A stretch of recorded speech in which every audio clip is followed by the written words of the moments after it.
중생과 중생자의 세계관이라는 그 컨셉에 초점을 맞춰서 준비를 해봤습니다.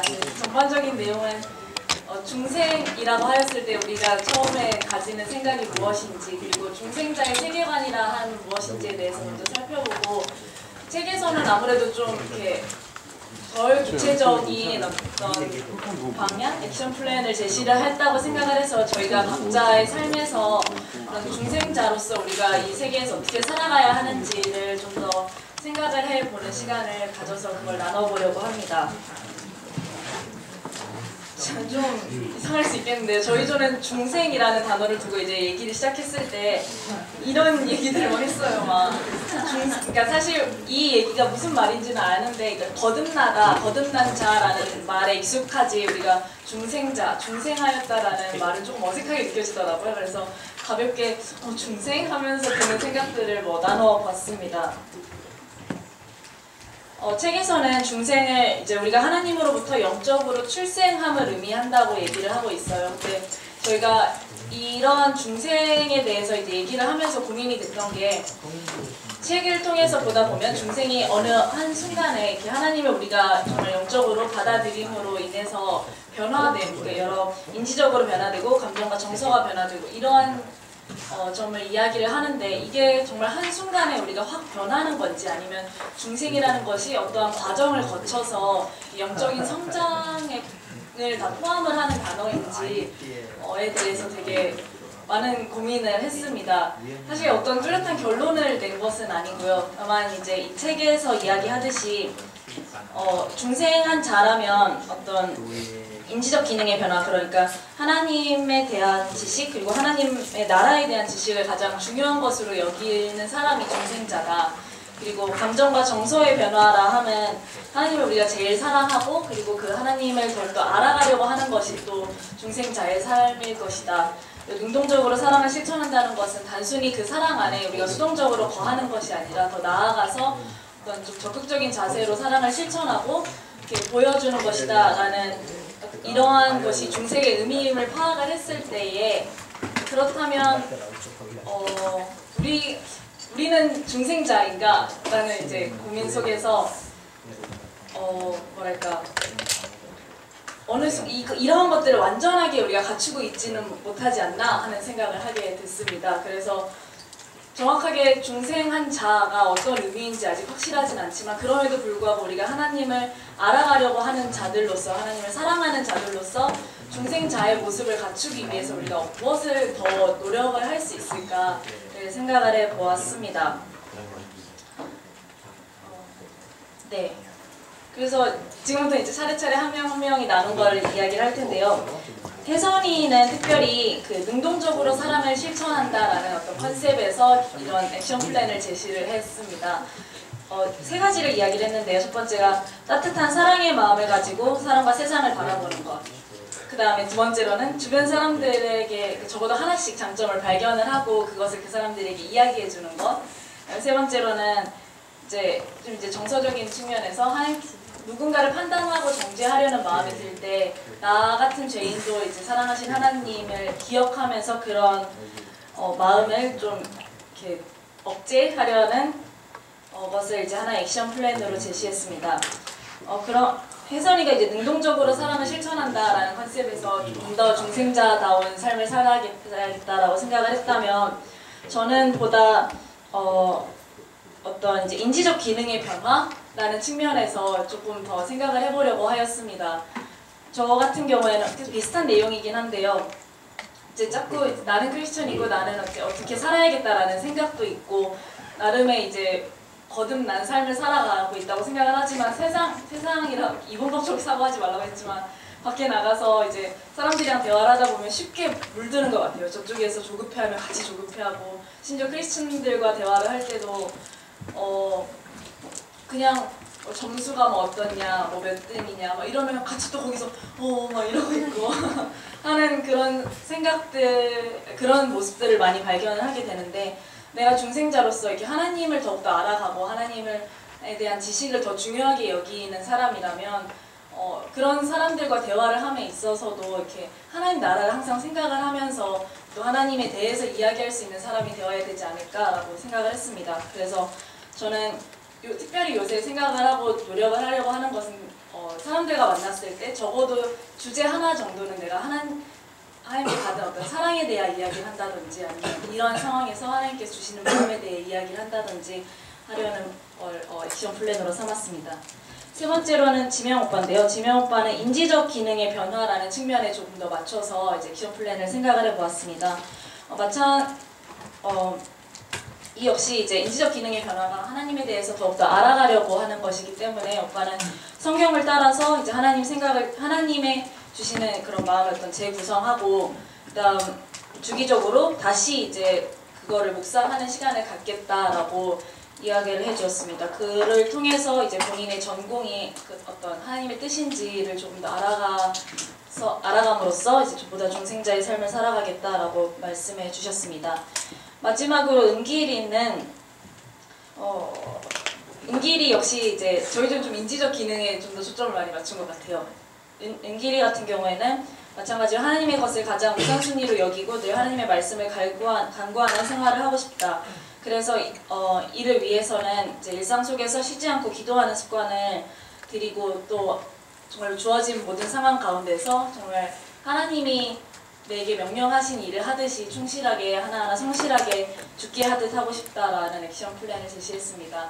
사실 저희가 제시한 것도 이제 저희의 삶에 어떤 적용을 본 거기 때문에 다른 분들은 어떻게 하셨는지 좀 궁금하기도 해요. 그래서 나중에 기회가 된다면 중생자의 삶이 어떤 무엇이라고 생각을 하시는지 그리고 각자의 삶의 영역에서 우리가 어떻게 살아감으로써 정말 거듭난 자로서 하나님의 선한 영향력을 끼치며 살아갈 수 있는지 같이 나눠볼 수 있었으면 좋겠습니다. 감사합니다.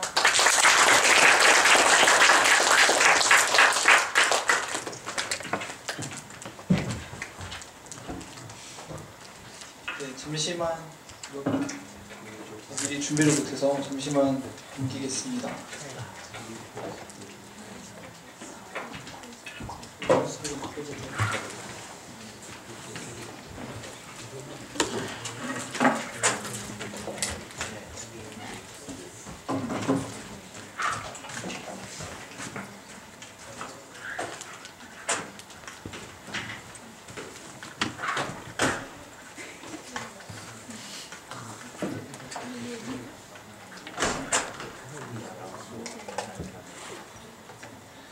네, 저희도 기독교 세계관이란 무엇인가 이 책을 읽고 저희 준비를 했는데요. 네, 저희 간단하게 내용 정리, 간단하게 타이틀들만 잠깐 보고 넘어가고 저희도 중생에 대해서 얘기를 했는데 저희는 주로 개인적인 경험에 대해서 얘기를 했고 나눴고 또 절대적인 진리에 대해서 뒤에 나오는 가치론에 관해서 나올 때 진리에 관해서 나오는 부분에 대해서 얘기를 해봤습니다. 네, 내용 보면은 간단하게 기독교 세계관의 정의에 대해서 나오죠. 그리고 저희가 계속 공부하고 봤던 것처럼 기독교인이 그리스도인이 세상을 보는 관점에 대해서 관점이라고 얘기를 하고 기독교 세계관의 구조, 창조, 타락, 구속, 극치 같은 경우에는 예수님의 재림에 관련해서 얘기가 되었고요. 그리고 기독교 세계관의 5가지 토대, 저 같은 경우는 이 부분이 참 쉽지 않았는데 신국적, 하나님 나라의 관점에서 그리고 존재론적, 인간론적, 인식론적 그리고 가치론적 관점에서 보고 또 기독교 세계관의 실천, 그리스도인으로서 직업을 어떻게 바라보고 직업 어떤 생각을 가지고 직업에 임해야 하는가 이런 부분에 나와 있었고 기독교 세계관의 내면화, 외면화 그리고 실천, 어찌됐든 간에 기독교인으로서의 실천은 하나님 나라를 드러내고 하나님의 영향력을 드러내는 부분에 있었다고 생각을 해요. 그리고 저희 중생에 대해서 얘기를 했는데요. 중생, 거듭남 각자의 개인적인 경험을 나눴는데 호진이 형은 솔직하게 고백했어요. 본인은 아직 인지적 변화나 그런 부분에 대해서 좀 약한 것 같고 정말로 거듭났다고 할 수 있는지 아직 잘 모르겠다고 이렇게 얘기를 했는데 그래도 본인이 주님께서 이루신 십자가의 사역을 역사적 사실로 믿고 있다는 것이 희망이라고 이렇게 생각한다고 얘기를 해줬어요. 그리고 삶의 주권을 온전히 주님께 드릴 수 있도록 그렇게 주권을 드리기 원한다는 이렇게 나눔을 해줬고요. 다원이 같은 경우는 거듭남이 중생이 그냥 이벤트적 체험이 아니라 하나님께서 차츰차츰 자신을 전인격적으로 바꿔가시는 과정이라고 생각한다고 얘기를 해줬고요. 그 구체적인 경험으로 얘기하자면 고2 때 예수님 앞에서 정말 자신의 인간적인 부분에 대해서 철저히 죄됨을 회개하고 예수님을 영접하는 기도를 드리고 그때 예수님을 직접적으로 만나는 인격적으로 만나는 경험을 했다고 합니다.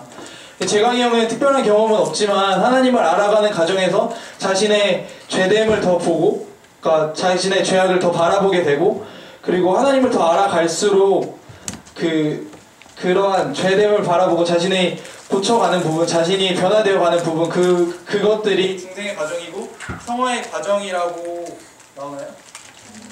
네, 성화의 과정이라고 얘기를 해줬어요. 목소리 크니까요. 연서 누나 같은 경우에는 정말 우연히 대학교에 와서 하나님 성년단체에 들어가게 되고 하나님을 만나게 되고 그리고 삶과 연결될 수 있는 그런 구체적 신앙 목표를 세우고 그걸 실천해 가는 과정이 중생이라고 생각했다고 하고요. 저도 정말 우연히 중2 때 예수님을 만나고